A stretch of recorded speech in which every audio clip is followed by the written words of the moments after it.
Alors moi je suis le maréchal-logiste Sylvain, le soigneur des pigeons voyageurs. C'est-à-dire qu'en fait mon travail c'est vraiment pour les forces armées de maintenir les pigeons en bonne santé, en bon état, en bonne condition physique pour la compétition, pour les lâchers de cérémonie.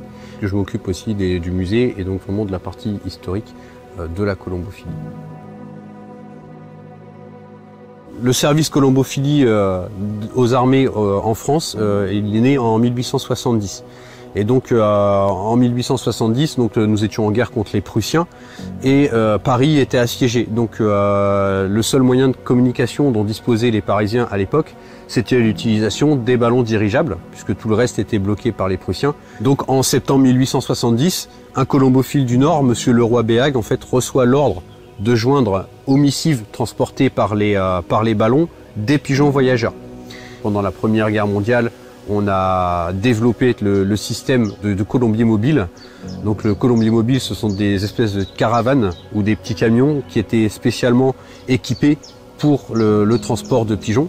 Et ils étaient capables de faire en fait le trajet entre le front, la tranchée, jusqu'à l'arrière où étaient positionnés les colombiers mobiles, près des lignes téléphoniques.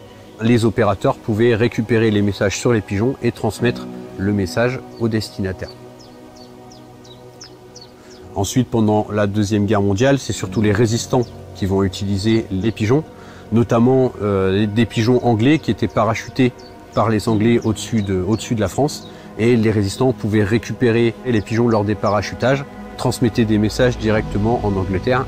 Ensuite, on a continué à utiliser donc les pigeons voyageurs pour les transmissions jusqu'en 1961, donc pendant la guerre d'Indochine et pendant la guerre d'Algérie. Ce n'est qu'en octobre 1961 que le président de Gaulle a décidé d'arrêter la colombophilie aux armées et il a donné l'autorisation de créer un colombier de tradition. Aujourd'hui, les pigeons voyageurs ne transmettent plus de messages pour les armées. On a évolué, comme tous les autres gens, on utilise des moyens modernes.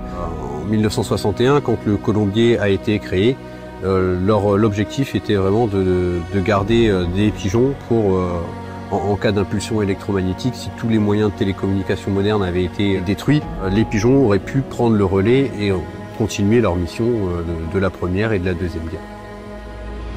Alors le pigeon, il est entraîné tout au long de sa vie quasiment, d'accord, du moins tout au long de sa vie compétitive. Moi personnellement, je les arrête entre la 5e et la 6e année. Après, je les passe en reproduction et en lâcher de cérémonie, mais tout au long de sa vie, ils sont entraînés. On n'en parle peut-être pas assez dans les écoles, on n'en parle peut-être pas assez dans les cours d'histoire. Il y a tellement de choses à voir, voilà, ça reste des pigeons.